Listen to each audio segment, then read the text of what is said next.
How can emotional intelligence be beneficial to your professional and personal life?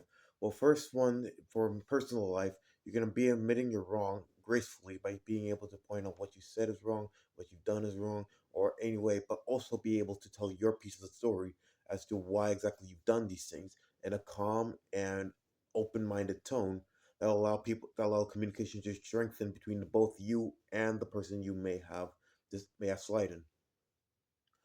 Communicate also, for example, for workplace of how communication works is that one time in the workplace I was trying to create a floor plan about to set up for guests in an event, and my coworker was disagreed with how I thought disagreed with my plans, and I and she was being a new person also decided to make a very much more rigid and pul- less pretty design, and so I was able to just express my feelings about how I feel about what and pick and choose exactly what the words to say about how your plan that plan is not going to specifically work, and that this is not going to specifically work, and if even if and we can't just simply do it and then say how mine works afterwards because that's not how exactly how the workplace work.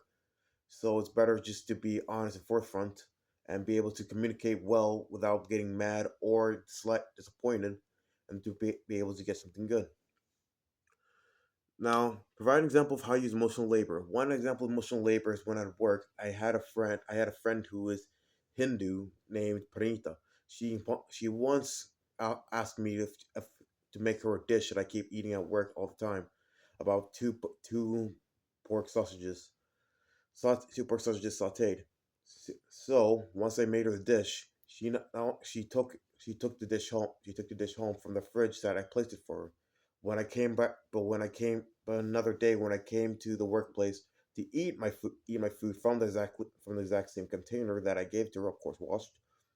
One of the people in my staff decided to accuse me of stealing the food, telling me that to accuse me of stealing food out of nowhere, despite me sure seeing me eat from that container and be there several times.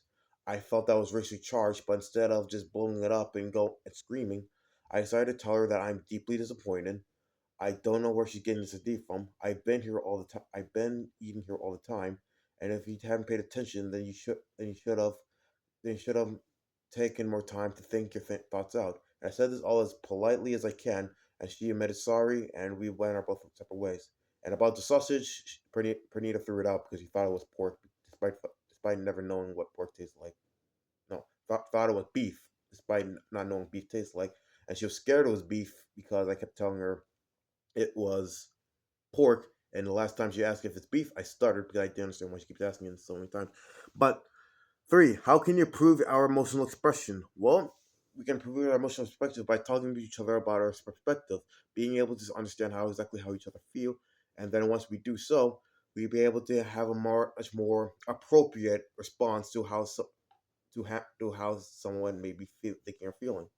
We can be you can making your own perspective known, as you'll be able to let somebody understand that where you're coming from, and so you if you get very stressed or anxious about something, then you'll be able to let somebody know exactly why you're stressed and anxious, and then and not only will that make you feel better, it'll also let you be able to better express yourself, and then about how you're feeling about something, as long as you're taking it in accord with emotional intelligence and some emotional labor.